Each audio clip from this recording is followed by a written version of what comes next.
Yes, sir, baby. On the radar. Yo, joining me today, very, very special guest. I got my guy Emanuel here. What up, bro? What's going on, brother? Honored to be here, man. Thanks for having me. Yo, are you in Canada right now or are you in the States right now? I'm in Canada right now. I'm in London, Ontario. Oh, blessings. And you calling in all the way from up there. I appreciate you being here with me today. You know, the new project out therapy out now. This album is fucking incredible, man. And I know it's been a long road to get to this point. And what I love about this project and I feel like this story is that it really all began kind of during like at the beginning of the pandemic. So I want to check in with you before we get to the real deep stuff about the project. How has this past year been for you? You know what I'm saying? Mentally, spiritually, musically, like how have you been during this entire time? It's been mentally and spiritually draining, just being blocked off, like Mhm. not being able to move around. But there's been really beautiful moments in that stillness. I feel like I've gotten a lot of beautiful opportunities. Like I feel like just being planted and then seeing how like God can move in your life when you're forced to be in one place, and it's not just you as well too. I felt like everybody in the world was held up and experienced overwhelming loss during this time. No, yeah, of course. With the music stuff, you know, I know because I spoke with a few artists who are up in Canada, and I know that y'all are like super duper locked down. You know what I'm saying? Like, I know it's opening up a little bit Yeah, more, yeah, but like all the producers and other artists who I spoke to up there, it's like it's locked, right?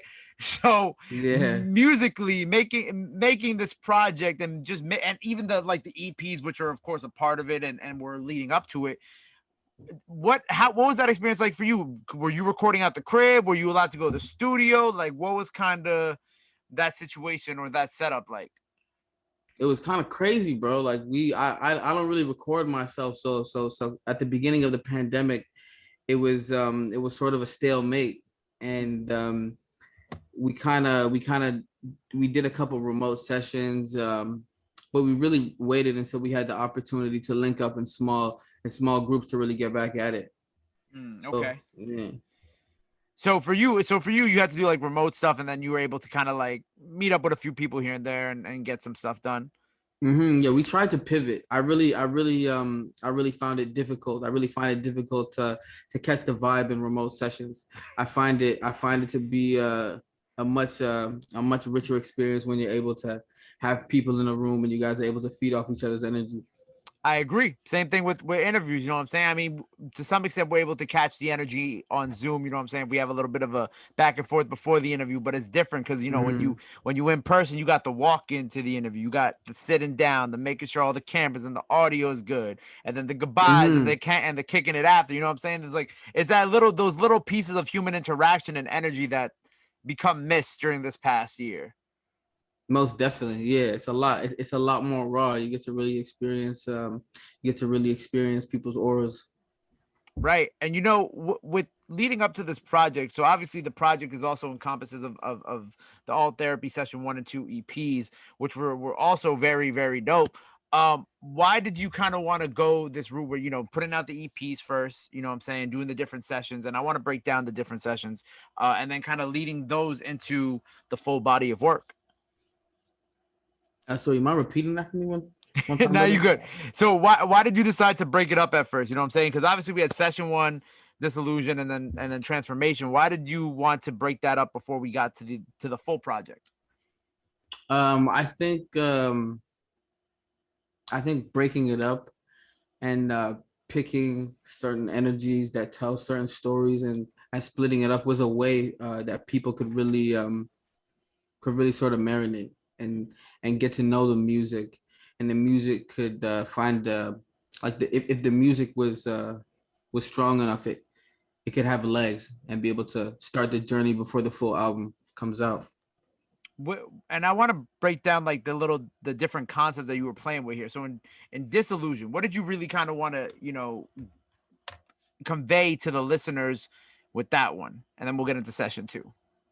I wanted it to be I wanted it to be the conflict. I wanted it to be the beginning of the Bambi movie Mm. when his mom dies, and then you get to tell the story of the growth. I wanted to show like turbulent time before showing showing some growth and some wisdom. And then we get obviously into the transformation period with the second EP. Mm-hmm. So Mm-hmm. with that, you know, with the transformation then going into this project, what did you want to convey with that one? I wanted with transformation, we just wanted to talk about certain things that we had realized, certain things that I had realized as an individual, certain things that that I'd been pondering and had been stirring within me for a while. Things that I had great moments of revelation within conversation with mentors, with friends, with the people, with the close collaborators. We wanted to really tell a story of transformation. We wanted to tell a story of a boy becoming a man. We wanted to tell the story. We wanted to tell a story of growth and self-discovery. And that one has one of my favorite joints on it too. We have, because Magazines is obviously the first one on that on the transformation EP, and that one was one of my favorite records off the entire body of work too. And PTH is also another amazing record that I love so much. When it came to bringing all this stuff to the full body work, and then, you know, kind of going to the disillusion, to the transformation, to now we're here, when connecting all these things together, did you, what were the other things that were at play that you were trying to, like, you know, like address in the project after you put out these two EPs? Like with the song like Magazine, I feel like I really wanted to tell kind of like a melancholy discovery of like of a kind of toxic dynamic, with kind of make it a bop, like kind of make it fun, kind of make it like, you know what I mean, Toxic but fun. something that you could sway to, like Andre 3000. We heard it. I heard his song Hey Yeah was actually about a breakup, was actually about a relationship that didn't work out, and nobody, I didn't even know that until I came upon it. So I really wanted to maybe have that effect with this song, where people could be swaying to it, but really be coming to some sort of maybe even like a subconscious understanding. I don't even know. Nah, I love that. I love that. You Mm-hmm. mentioned like how you were like realizing things about yourself, and you were kind of bringing these things out in the music. What are some things, I guess, this past year or in the creation of this project that were kind of like aha moments, or things that you like, you know, realize about yourself that you're like, oh shit, like, you know, this and that, like, and then you're like, I'm gonna address this in the music, or I'm gonna talk about this in the music. I feel like coming into like a new industry, coming into a new career, Mm-hmm. um, there can be a lot of fear. There can be a lot of fear. There can be a lot of fear of being overexposed, of being vulnerable. And I think realizing over the past year that I am poised, and that I am ready to move into that life, and to move into and to transition into that life. That's been a big realization. Realizing also something outside of myself. The big things, a lot of them are outside of myself, like realizing that it takes a village, and realizing you really do need to trust in your team, and you need to be able to try to be the best judge of character that you can be when forming a team, and then try to like leave the rest to God, and really pray and be diligent in your work and see what comes. I love that. And, you know, obviously with the title being, you know, alt therapy, is therapy something that, you know, you participate in? Like, is therapy something that's close to you? Like, you know, because I know we have a lot of conversations about mental health nowadays. So I wanted to Mm-hmm. kind of get your kind of take on that. If you've been to therapy, if that's something you do, you know what I'm saying? Yeah, most definitely. I've been to therapy. I definitely don't speak with my therapist as much as I'd like to, Same, but bro. Same. I definitely should book more sessions. But I you know how gotta this put. music industry shit is. We be busy as hell. We be forgetting. Yeah, man, it gets crazy. It gets crazy, and you end up just having some crazy conversations with Uber drivers or something. I don't know. An Uber driver that don't even speak English like half the they don't time even, either. they don't even know they saved my life. They don't even know. They don't That's a even. you be That's in the car, wild. they put on some R&B, and you like, yo, man, I gotta talk to you about something. Yeah. I'm not gonna say I can't confirm that has or has not happened. I can't But confirm. I will not confirm or deny that has happened to me too in traffic. I'm telling you, bro. But yeah, like I am somebody who seeks peace, because I do experience a lot of experience a lot of dark moments, like a lot of human beings. So I do try to seek wisdom and understanding, jewels, wherever I can get them. Mm. Yeah, I think that it's so important that we have these conversations. And I love that like it's becoming more, I guess, normal to have these conversations, and for like even you and me just now joking about how we probably should both maybe talk to somebody a little more often instead of like Yeah. talking to the Uber drivers. But like but that's also okay. Like I told somebody the other day, like I think a few days ago, it was like, yo, I'm having a bad mental health day, but I'm gonna go walk outside, smell, get some fresh air, do some things I like to do, and like keep it pushing. But like that's something that's like, you know what I'm saying? It's okay to have those days and to be like, yo, I should go talk to somebody today. You know what I'm saying? Yeah, most definitely. It's always a good time to be proactive. I think for me, running, I started to run during the pandemic as Me well too. too. Bro, it's Running's a been big great. thing for me. Yeah, running's a It's big. I run amazing, every man. day. Every day I run at least 2 miles. Wow, bro, that's what I'm talking about. Yeah, bro, that's what I'm on too. I try to run. I try to run every day. Certain days I don't, but I've been running and I've been being disciplined with it. So Mm. I've been seeing the fruit of that, and that's been something that has helped to sustain me during this time too. Yo, get the weighted vest, bro. The weighted vest is everything. You put the little things in it, you up the weight. Yeah, You know what I'm saying? That's really helped me and kind of kept me in shape during this whole time. bro, I'm gonna try to take it to the next level. I'm gonna try to take it to the next level.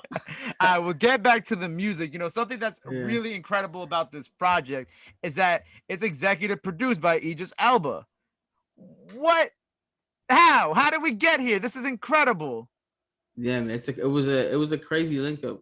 Um, really early, we got word that he had heard the music, and he wanted to reach out and he wanted to show love, and he liked the music. So we we got on a call. We got on a call with Idris Elba, me and the friend that introduced us, and yeah, we started collaborating from that point. We started collaborating on video ideas. We started collaborating. He had a lot to say about the sound. He had a lot to say about the impact. He had a lot of influence. He had a lot of jewels. He had a lot of jewels to give me. As an executive producer, I don't think I've ever got to ask anyone this. So what's like his role in the creation of the project or the production or the overall aesthetic or whatnot? Like what is his, input or role? Like what does that entail? I think his role is more as an executive. I think his Mm, role is his region, wherever he is. He's concerned. He's concerned with with pushing the project, mm. and also offering input wherever it's needed and wherever he can be of service. I guess in that regard. That's incredible. Have you ever seen one of his Mhm. DJ sets? Yeah, I have, man. It's crazy. It's wild. Dude. It's wild. Yeah. He actually did a special DJ set up at Power, I believe like 2 years ago when he came for an interview. He did like a little DJ set / battle. And I didn't really know he could get down like that at the time. I was like 19, 20 years old. And I was like, damn, I didn't know Idris Elba was also a DJ. Like this is kind of fire. Yeah, it was crazy. I knew him as Stringer. I saw him die in the Avengers, but then he pulled up as Seven Wallace and introduced us to Seven Wallace, and we weren't ready for it, man. He's a really talented individual, man. His genius shows in many ways. And I also peeped recently you were nominated for a Juno Award for traditional R&B soul recording of the year. Congratulations, first of all, that's big. Now that you're getting like, because obviously we're entering a space now where this is Mm-hmm. the debut project, you're getting these accolades. Do the accolades mean anything to you? Like when you see these things, when you see the nominations, when you see all these, you know, your name everywhere, do these things mean anything to you? Like how do you feel when you see it? It definitely means something to me to be recognized by my peers and to be appreciated, and for them to put my name in as somebody that could receive the nation's highest honor for R&B that we have right now. And it was also the first time that I believe that category existed, the first time that category was placed in the Junos. So really honored and really proud of that. When it comes to like accolades in general, I believe not necessarily. I thirst and I search for moments, and I search for really enriching moments. I like people's stories. I have my DMs sometimes are where I get my biggest moments of appreciation for what I do. those Are your reflective DMs kind of moments. crazy? Are your DMs crazy, or they're very calm and nice? I don't know. I feel like They're an R&B. pretty. I feel like an R&B artist is like it's probably kind of calm, but you get like the Yeah. crazies every now and then. Yeah, man, there are ripples. There are ripples sometimes of crazy, but for the most part, it's just people like showing love and people like reaching out and telling me how the music has impacted them in their lives, in their day-to-day lives, and that's amazing to me because that's the goal, and so we're achieving it to some degree. Right. And so you have this partnership right now with Motown and Universal Music Canada. Why did you decide, with this label situation, why did you decide to go with this label situation? Like, why was this like, this is home for me? It was individuals really. Mm, It was individuals that I met. It was how the story unfolded. mm. Um, I felt like the path was really being smooth in that regard. Um, Me just being one man with a small team from London, Ontario, partnering up with these giant companies, with these legendary companies, it's um it's an honor, and I really had to become comfortable with the idea of doing that, but I felt like it was something that was just ordained, something that was just a series of fortunate events to be able to end up in that position. No, that a Mm-hmm. thousand percent. Now we here with the project. So looking forward Mm-hmm. to the rest of the year and beyond. What else do you have planned? What else do you have coming up? Because obviously we got some visuals on the way. What else is in store from Emmanuel this year? Hopefully some more music, some more visuals, more experiences. Hopefully we can get out and tour and we can get and sing in some venues, man. I really miss performing, bro. We gotta pull some strings. We gotta get you out of Canada. Please, bro. I Please. forgot. I forgot what. I think it was in. I think it was in the Nicki Minaj "Seeing Green" record, where like Wayne Yeah. raps about how they didn't want to let Drake out of Canada, and that's how I feel with you. Like, yo, they gotta let you out, bro. Because outside we open. I was at the club last weekend. We gotta get you back outside. Bro, you gotta let me out, cuz. They gotta let me out. I see you going a little. You got a little stir crazy. I know that stir crazy because I was there last summer. Yes, sir. Yes, sir. Yes, sir. But the freedom will come. No, 1,000%. Well, look, Mm. I appreciate you being here with me today. This was amazing, and again, congratulations on the album. I look forward to the day where I could see this album perform live in New York. I feel like that'll definitely be a moment, and it'll definitely be such a dope experience once we back outside. But let the people know where they could follow you at. Anything else that you want to let them know? Now's the time. Go ahead and plug that in there for me. I just really want to thank everybody that listens to the album. I want everybody to go check it out.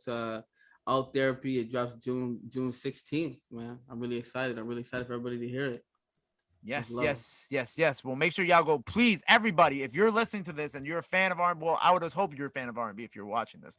But if you're a fan of R&B, you love R&B, please go listen to this album. It is incredible. It is like the perfect like early morning rainy day album. Like it's beautiful. It's beautiful. Please go look. Please go check it out because I know my man has worked very hard on this project over the past year.